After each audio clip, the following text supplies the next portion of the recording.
Well, thank you first and foremost to Karen and the organization for the invitation. It's really a pleasure for me to come back to Norway. As Halvor has mentioned, I was here and even in Tromsø once upon a time. And it's also very nice to follow after my colleagues Halvor and Kirsten. And as Halvor mentioned, my Norwegian is very so-so, but I did catch basic principles, and I'm very happy, as I say, to be included. So I'm taking you, as you've heard from Halvor, almost 9,000 kilometers away from here, so very far in terms of a case.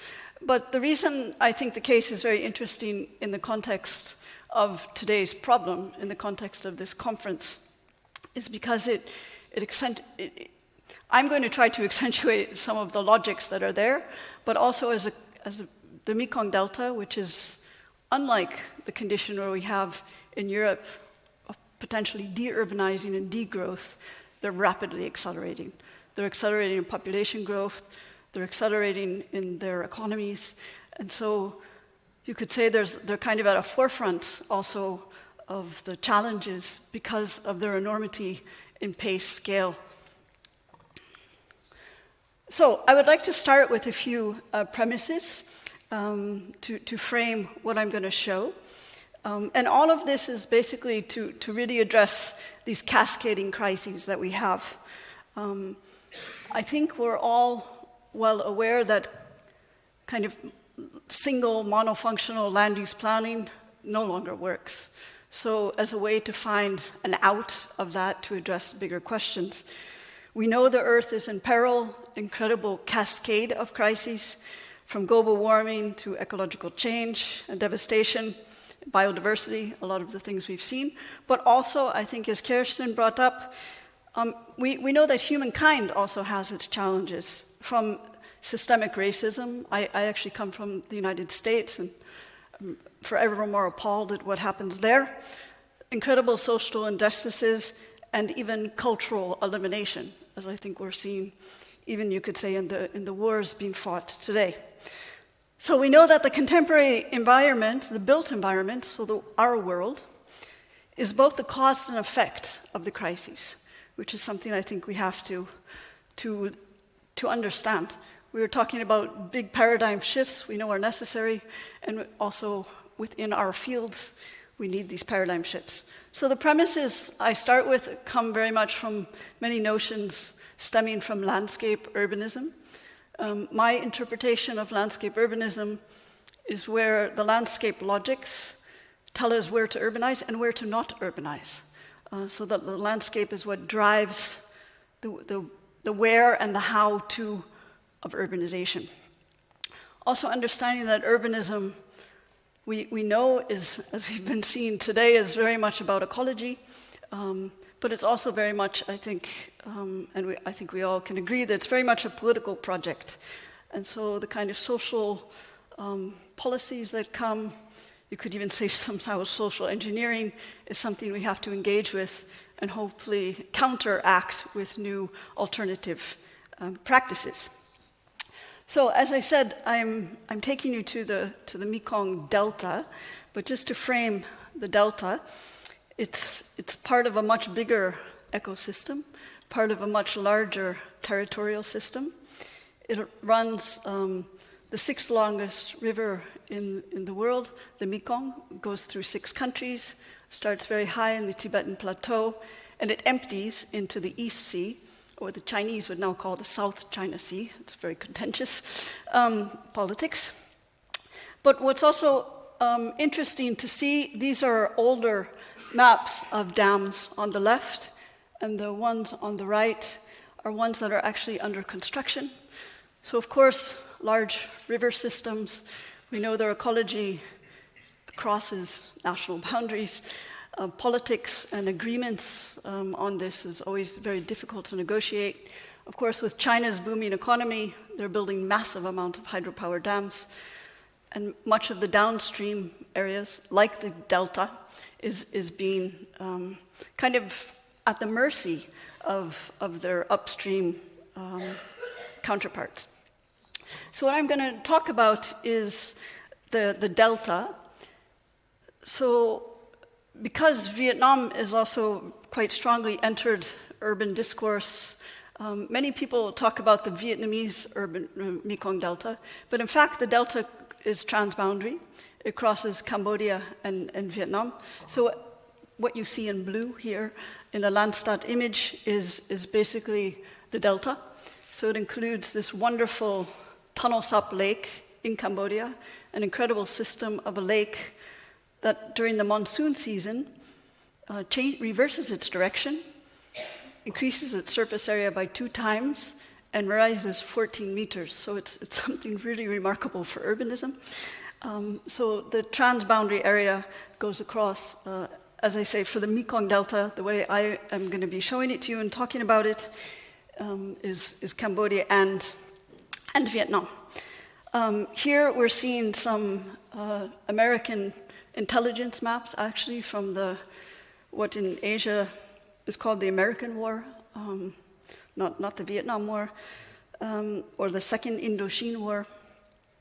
And here, what we're seeing in the brown is the area that has been put under cultivation. So it's massively a kind of human construction. It went from being a quagmire, a swamp, to something that was been massively human-made, with very few, say, natural ecologies left. There was a wide expanse of mangroves, many of which were bombed by American chemical weapons, and actually which are now disappearing by the locals as they cut mangroves for shrimp farming, because it's much more profitable for the farmers. In terms of population densities, it's an incredibly dense area. There's basically urbanism everywhere. Halvar talked about città diffusa. You could say there's also città diffusa, or the dispersed city in the Mekong Delta, and then with a few concentric points of strong urbanization. Interestingly, is also the movements of people. So once upon a time, this area was settled primarily by a Muslim group called Chams, a very ancient civilization. It then was, over time, became Khmer. So Khmer's coming from Cambodia. It's a mix of Hinduism and Buddhism. And then the Vietnamese, who started in the north, came south and started to take a lot of the territory. And of course, there were always Chinese, who were primarily the traders as well. And what's very interesting today is, even though there's dominant policies in Cambodia for Cambodians, in Vietnam for Vietnamese, there's kind of groups, ethnic communities that continue with their local practices in this area. So I'm sorry for the resolution of this image. It's from a French archive image. But why I think it's very interesting is I'm presently working. I've been working in the Mekong Delta for over 2 decades. I'm now working with my colleague Bruno de Mulder on a book, and the provisional title of our book is "A World of Mud and People Passing By," and we take this from a French archaeologist, who studied Louis Melert, who studied the Mekong Delta, and understood that the land itself, the mud, the condition that was neither land nor water, was actually the only stable thing, if you can even say that mud is stable. So it's full of these incredible ways he's written about this. And he said, this world, the Mekong Delta, is nothing else than mud and people passing by. So the landscape is the constant, the kind of longue durée of the landscape, and the kind of human occupation is coming and going, leaving traces, some that stay and some that simply disappear or erode or get washed away by water and lost in the mud. So, for me, as I said, we're working, for a long time I was working in the Vietnamese part of the Delta, and I will show you a design project there. But I'm now much more interested in understanding the transboundary systems. And I think that's interesting for us, because when we talk about all these crises we have of nature, of global warming, we understand they have to be tackled at the scale of systems, not at the scale of brilliant or less brilliant national policies. But anyways, what these two images are revealing to me are something that's also, I think, very interesting, which is most territories, or all territories, are imbued with stories, myths. In the case of the Vietnamese Delta, or the Vietnamese nation, there's a legend about the god of the water and the god of the land, and there are kind of battles between them. And actually the old word for Vietnam is Dat Nok, which means actually earth and water.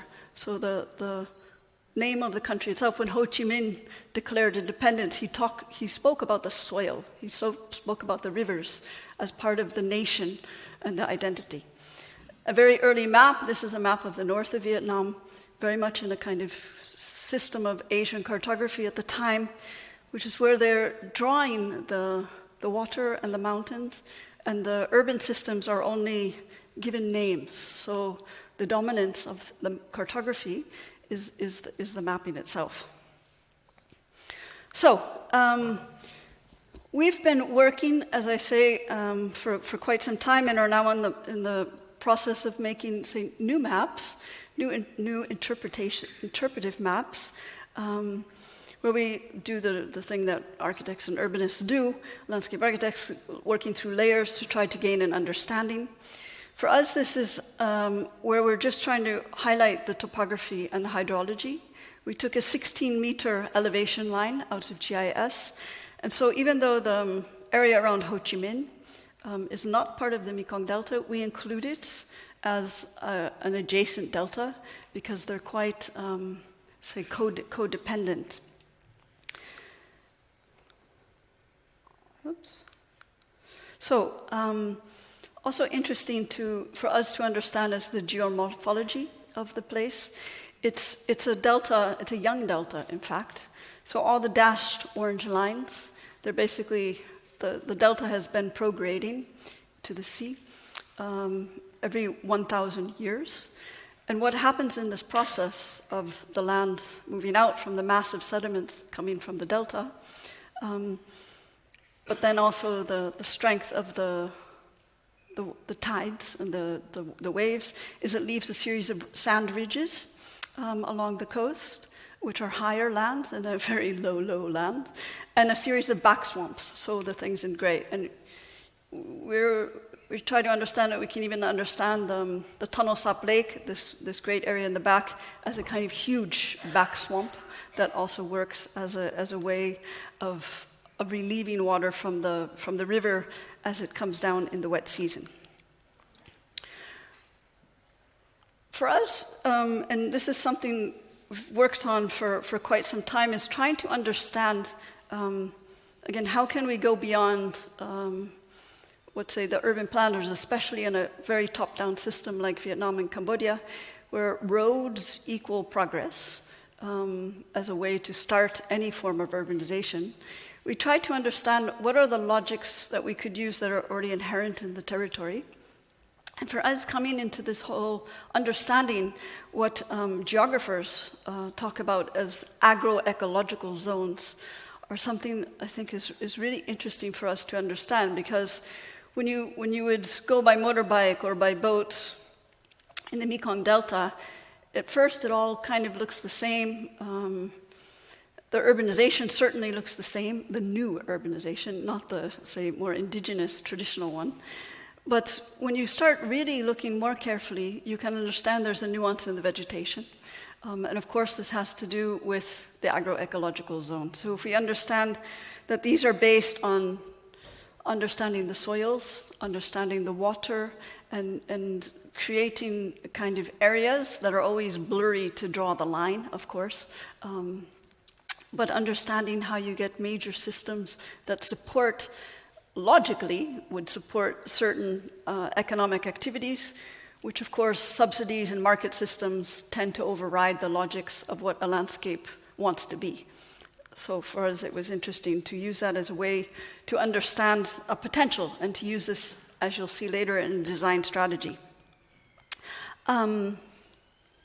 Seems maybe the images are a bit heavy. So, as I said, this whole territory was once a gigantic swamp, and it was drained. So how do you drain the swamp? By making massive canals. And this was progressively done by different dynasties, by the Khmers, then by Vietnamese, and then finally, during the era of French colonialization, massive period of exploitation of resources, the area became, say, turned from nature into culture, and it became cultivated. And then of course, the interesting thing is understanding an area that had linear canals and rivers that had then naturally high alluvial banks. Much of the urbanization tends to be, even though it's dispersed, and you could say a kind of città diffusa, it's still linear. There's massive linear systems, which is something you'll see we pick up later. And then it's only recently been accentuated by these concentric, say, single land use in the bigger cities, again, bought by French, later by Soviet planning models. And of course, the big thing now with people like, well, institutions like the Asian Development Bank, World Bank, giving loans to the Vietnamese that their great-great-grandchildren are going to be paying back forever, and many of these roads, which, by the way, will be inundated before they can even be completed, it's really a disruptive system. But what's very interesting is understanding that parallel, or say before this kind of imposition of the roads, was an incredible system of water. So, as I said, what's interesting in this context is everything. We have the crises that we have in Norway, we have the crises that we have globally, but here they're all very accelerated. And for me and for us, working together, we understand that there's very interesting way we can also propose alternatives to land use planning as we know it, by trying to understand, and I think it's something that's been touched on already, what is this traditional ecological knowledge, or IKSP, which is indigenous knowledge, systems and practices, and how that comes together. So not either or, but with scientific ecological knowledge. So knowing that we can't nostalgically try to look back to the indigenous, but at the same time, how to maybe not buy completely the smart city movement and etc., but how to weave these things together. So in the context of, these are photographs from the middle of the Vietnamese Delta, where you see this massive transformation that's happened basically since the 2000s of massive road building.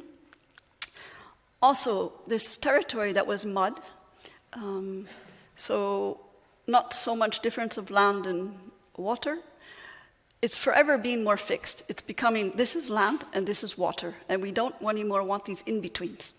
So to make land, they bring in 3 meters of sand, usually excavated from Cambodia or Laos, in the case of Vietnam, to fill the territory. Of course, exacerbating flooding, loss of biodiversity, all those things that we know are really dangerous. But what's very interesting when you look carefully is that the whole system is built on kind of microtopographies. So it's a delta, it's flat. So centimeters make all the difference. So trying to understand what are the differences, how to map differences, and how to use differences. At the same time, there's been, through a long history of different ways of living with water, having markets on water, for instance. Unfortunately now, the Vietnamese government and the Cambodian government are seeing these as tourist attractions and turning them into kind of slight kinds of Disneys, rather than thriving as they once did in a very, say, green, sustainable way. But when floods come, the floods come. It's seasonal. The rainfall pattern is changing as part of global warming. They're getting more severe floods, and they're also now experiencing droughts in one and the same place. But what I think is also really remarkable is when you spend a lot of time there, is you see that the kind of joy of when the floods come, when the water comes. Of course, it's great for the farmers, but it's often a relief to the heat, and people don't kind of run from it, but as you see, they jump literally into it. So this area has been, and that's now threatened, I think, a rice basket for part of the world, certainly for their own countries. And of course, this is also being compromised as national planning boards see development as technology, garment, all the kind of industries that will save them and turn poor farmers into, I would say, even poorer and not so happy industrial workers. So what are some of the challenges? These are just some things taken from National Geographic. The sand mining is a gigantic threat, huge business. I hate to say that the Belgians are partially responsible for it, or the Dutch, even more than the Belgians, I think. But of course, this is causing lots of troubles in the river itself, changing the bathymetry, but also, as I said, changing the topography as well. At the same time, because as you remember, we have this incredible amount of dams upstream. China is the only country of the 6 that doesn't join the Mekong River Commission. It's kind of the big guy that never joined. So the others at least tell each other where they're building dams and have some agreements, and China does not. And so they more or less are in charge of the faucets, no? So what happens downstream?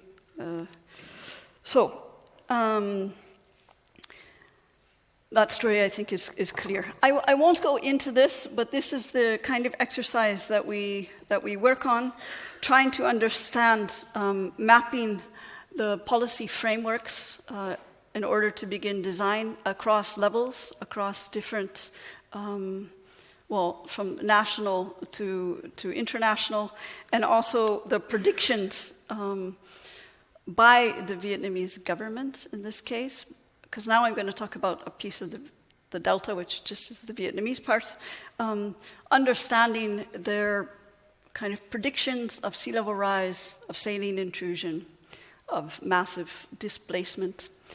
And what I think is interesting in terms of politics to understand is that these numbers are always much lower as they're given in policy than all scientists believe, because they don't want to scare the population, and it's not good for the politicians themselves. So it's also, of course, interesting. I will go through 6 general strategies that we try to use in rethinking projects. So a lot of them, I think, resonate with the challenges we've been talking about. And what I'm going to show you is actually the Vietnamese part of the Mekong Delta. We worked for 3 years as, say, international consultants working together with Vietnamese colleagues to make a regional plan. It was the first they made a regional plan for Hanoi, one for Saigon or Ho Chi Minh City, and one for the Mekong Delta. The leaders understood in the Ministry of Construction that regional plans are really necessary, but at the same time, they don't have any mandate. So they're kind of there on paper, but they don't have an official mandate because regional planning doesn't exist in the planning regulations. So it's something caught a little bit in between things. Again, as I say, this is an area that's been massively drained using, once upon a time, Cove labor. Now, of course, a lot of machinery has begun to take over. But what's interesting is it always had systems in the past that were still based on water. So when we started to make this new regional plan that was specifically commissioned in order to address the challenges of global warming, and for a territory, this part of the delta is 19 million people, so it's quite big and growing. It's a very young country, Vietnam, young population. So for us, understanding the soils and, of course, the big issue is saline intrusion, the coast, and then where is the best land for agriculture, where is the best land for food security. It happens to be the land that developers also want to build big industrial parks. So of course that became interesting to understand where is the soil. We have flooding. Making these maps, we're putting the bathymetry and the flooding projection in the same color code. Was a kind of eye-opener in the planning world, because even though they knew that this kind of inland area called the Plain of Reeds always flooded, seeing it on a map that it's as deep as part of the sea was quite another thing. So I think the importance of our fields to visualize as a communication with politicians is really important. We then began to understand that part of the kind of water management unit, if we understand that this whole territory is it's a machine, it's a water machine, highly engineered. So understanding that the colors you see are different watersheds, but then in that are these engineered kind of almost bathtubs, 120 of them. So we tried to work with knowing we maybe have to change this system. So starting to get to a projective, I'm jumping now from kind of a reading to a projection. Our first, one of the strong layers we thought to add to address many of these challenges was to reinforce the coast as a mangrove system. We know mangroves are great to attenuate waves, but then also to really spread in the good land, so in the bright green orchards, they're much more money per hectare for farmers than rice, and to make this part of a system. We also worked with trying to look at the distribution of population and understanding. So these are the dots are now where they have all their 5 hierarchies of urban towns. And we understood that the bright green one in the middle is the one that should be the most urbanized. The one on the coast should probably see some managed retreat and new typologies. And the light blue one inland is flooding a lot, so it also needs new typologies. So this is a kind of plan that we ended up developing, putting all those things together, which, as you see in this light blue area, it has a lot of new, we call them monsoon basin reservoirs, so catching this monsoon waters and in deep reservoirs and then redistributing it in the dry season rather than letting it run out to sea. And having settlements, then 3 different kinds of settlements in the kind of the 3 areas that I showed you in the previous system. This was translated by our Vietnamese colleagues into a land use plan. The dominance of the roads, it's kind of compulsive behavior. It comes back and we couldn't fight it too much more than that. But it did get approved by the Vietnamese Prime Minister. Unfortunately, politics, we worked for the Ministry of Construction. The Vietnamese government, 2 years after this, they gave all planning to the Ministry of Planning and Investment, so that tells you where they are, if we're talking about economy. So our plan was sidelined, another paper plan, and a Dutch consultant worked with the Vietnamese, and they proposed something that I ardently fight. It's about turning the Mekong Delta into a Dutch landscape of polders and pumps. I think it's a bit of a disaster, but that's another story. But what I want to show you now, and I think so that plan was done in 2018, but with present work and working a lot also in Cambodia, we try to understand also, if we get to the scale of understanding urban tissues, understanding how to learn from some of these. If we understand indigenous is not old, but indigenous are the kind of practices that different communities are continuing as a living tradition, and to see how that is operating. And that's where we started to, we're making 60 of these plans. This is 1.2 kilometers by 1.2 kilometers. And I think we try to read the Mekong Delta as a kind of system of urbanism everywhere that's primarily linear, and then with these big stamps of what you see in white, and this kind of, well, it doesn't care about topography, it doesn't care about the water. And so it's trying to understand what we can learn from the, say, linear systems that we have. This is in an upstream area, the one that will flood quite a lot. And what we became quite fascinated with is also a certain kind of way of living in the different. So, of course, they have a dike, and then you get dike houses. But between the dike and the river, you have a dike house, and then you have a house that's on stilts, say, in the mud. And then you actually have houses in the water, in the river. And these houses are quite fascinating because, in fact, they're fish cage houses. They're always, these houses, and most of the, say, traditional configurations of family units are clusters. So it's the, I don't know, up to 30 people. It's the family and the brother and the parents living in these very interesting systems. And here they also live across the different, say, zones of wetness. So from in the water, literally, living on top of the fish that are in the cage growing, and then on the land. So the family would have a system of cross. And this is what you begin to see it's like.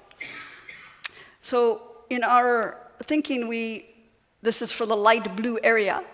We learn from this way of trying to make these stilt typologies tied to a dike, but that are also then floating or on stilts in the water, and then with these large monsoon basins.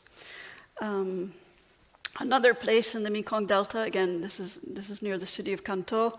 It's a river with an incredible system, as you see, a linear system as well, with incredible. The land is slightly higher than the surrounding, so it's full of orchards. So it's an incredible system of a rich kind of mosaic of very different orchard systems.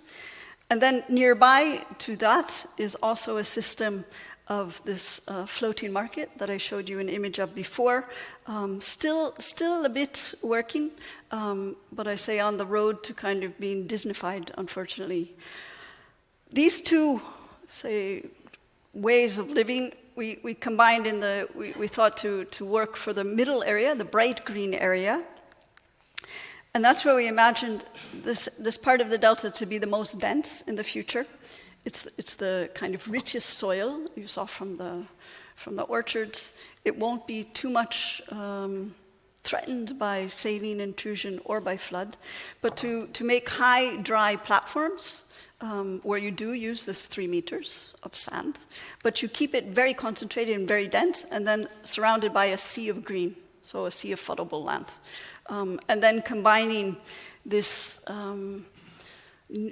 multi-cropping also together with it's a system that has been developed by a Japanese former farmer who made a kind of easy-to-assemble solar system that doesn't work against the crops below. Further in the south of the Mekong Delta, it's also an incredible system of really water. It's water and mangroves, living amongst those. So this notion of how to live in the coast. Also a little bit further upstream from where we just were, or further along the coast, further north, there's quite a lot of development with wind energy and also even now tidal energy. So in the project we are discussing is in the coastal area to try to develop a typology that simultaneously brings nature, more mangroves, more ways to mitigate all the problems that they're having, but at the same time use the wind and use the tide for energy, and then to make the housing there floating, say as clearings in the new forest. They can't be on stilts because the storms are a little bit too strong, but the idea is that they could be floating and even moving as they tend to move. So part of the idea was to always try to mix, so to really get away from the monofunctional land use zoning and try to mix. And then I just want to end with a few examples. Again, these aren't still all redrawn in the correct colors, but this is in Cambodia. This is up in the lake. You see the pink indication in the map, and it's an incredible system that the whole village is moving with the water, but they're also moving. So in the dry season, they're out in the lake, and they're a little bit more dispersed. They're out in the lake where they can fish, and then when the lake turns into a small sea, they revert back and they become. Their morphology is also more compact. So it's a really fascinating system. I was there this summer on a very small boat, caught in the middle of really like a sea. But you see entire villages moving. I mean, the whole village starts to move with the school, with the petrol station, with the shops that are all floating, and it's just moving. So it's adjusting to the nature in a quite remarkable way. Other place around again this lake, the Tonosap, is Kampong. Kampong means actually port, Kampong Plok, and it's a place with these incredible stilts. So again, what's quite amazing is the road during the dry season becomes completely flooded during the wet season, and everybody simply manages with boats. So here you see this road in kind of red, and it's flooded, and the kind of center of gravity changes back more towards the river, and it's with these incredibly high stilt houses. So for me, what's also quite remarkable is, again, not to be nostalgic. I mean, the kind of quality of life in these places is still very low and needs massive attention to raise the quality of life. But there's still incredible lessons that we can learn, I think, and not try to sell the dream of a house on the land, no? Which is what they are now thinking is progress, is modernity, is the way forward. So I end just with a few slides that try to put things together. Again, this is part of this ongoing research. Understanding that once in this territory, but I think in many territories, many places of the world, nature was our structure. So settlement and urbanization was deeply embedded, and not too confrontational or contested. We then got so clever and became such good engineers and got so rich that we could engineer nature. We could cultivate it, so the modern times, and of course that's led us as a linear system, not as a cyclic one, I think that we've heard, to where we're completely in a crisis, and where we have disruptions to all the systems. So what do we do now? We can't return to nature as structure, but this kind of how we can, say, do eco-engineering or engineering a neo-nature, where we begin to restore restorative notions. So the whole notion three big points is how regional thinking can maybe help us get out of knowing we have to come down to the scale of architecture, urban design, landscape architecture projects, but the regional thinking can give us logics beyond the site that I think we need to address all these crises. Of course, we know that we need things that are very forward-thinking, strategic, and of course has to be done because of the complexity with so many different groups. And then finally, really, I think, and that's something we want to work further on, is understanding how this tech and sec, so the traditional ecological and scientific ecology, can really start weaving together more synergistically as opposed to being contested and oppositional. So thank you very much, and thank you for your attention and listening in English.